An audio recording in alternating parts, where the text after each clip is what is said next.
Halo semuanya! Di praktikum analisis pangan hari ini, kita akan mempelajari penetapan kadar lemak pada bahan pangan menggunakan metode Shockley. Lemak adalah senyawa yang terbentuk dari gliserol dan asam lemak. Lemak tidak larut dalam air, namun larut dalam pelarut organik nonpolar seperti hidrokarbon atau dietil ether. Metode Shockley merupakan metode analisis kadar lemak secara langsung dengan cara mengekstrak lemak dari bahan dengan pelarut organik seperti heksana, petroleum ether, dan dietil ether. Ekstraksi dilakukan dengan cara direflux pada suhu sesuai dengan titik didih pelarut yang digunakan. Selama proses reflux pelarut secara berkala merendam sampel dan melarutkan minyak atau lemak yang ada pada sampel.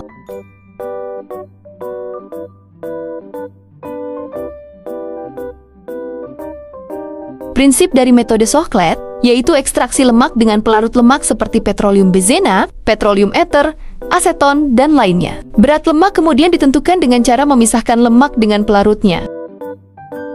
Pada praktikum pelarut, yang digunakan yaitu heksana, yang merupakan pelarut bersifat nonpolar, memungkinkan bereaksi dengan lemak yang bersifat nonpolar dan titik didihnya rendah, sehingga menguap dengan cepat. Selain itu juga, heksana dipilih karena toksisitas yang lebih rendah daripada pelarut lainnya.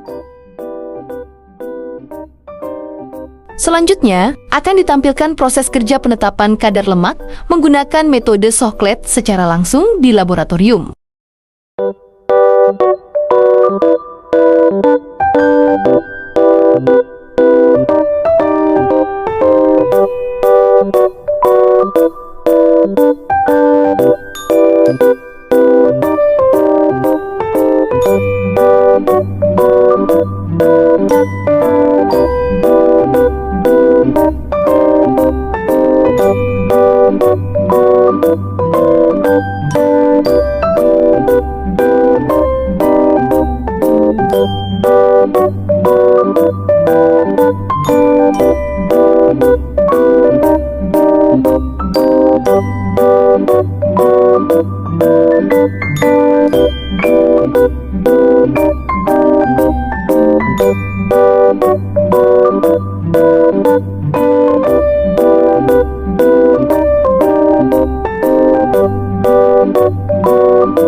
Pada ekstraktor, Shockley, pelarut dipanaskan dalam labu didih sehingga menghasilkan uap. Uap tersebut kemudian masuk ke kondensor melalui pipa kecil dan keluar dalam fase cair. Selanjutnya pelarut masuk ke dalam selongsong sampai tinggi. Pipa sifon sama dengan tinggi pelarut selongsong. Pelarut seluruhnya akan mengalir masuk kembali ke dalam labu didih. Proses tersebut yaitu dinamakan satu siklus. Siklus tersebut merupakan proses berkala untuk mengekstraksi lemak secara menyeluruh, sehingga didapatkan kadar lemak suatu sampel.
Berdasarkan hasil praktikum penetapan kadar lemak menggunakan metode Sochlet dengan pelarut heksan, diperoleh kadar lemak pada sampel susu bubuk sebesar 34,07%. Nilai tersebut diperoleh dari selisih bobot labu sebelum dan sesudah ekstraksi lemak, yaitu sebesar 1,045 gram. Dengan bobot sampel awal 3,067 gram, penggunaan heksan sebagai pelarut nonpolar terbukti efektif dalam melarutkan senyawa lipid karena kesesuaiannya dengan sifat kimia lemak sehingga proses ekstraksi berlangsung optimal. Metode Sochlet bekerja melalui proses refloks berulang yang memungkinkan pelarut mengekstraksi lemak secara maksimal dari matriks sampel.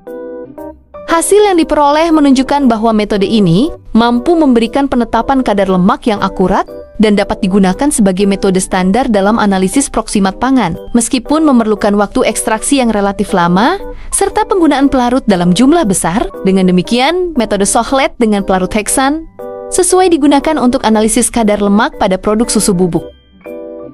Terima kasih teman-teman yang sudah menyaksikan video praktikum penetapan kadar lemak metode Sochlet. Sampai jumpa di lain waktu.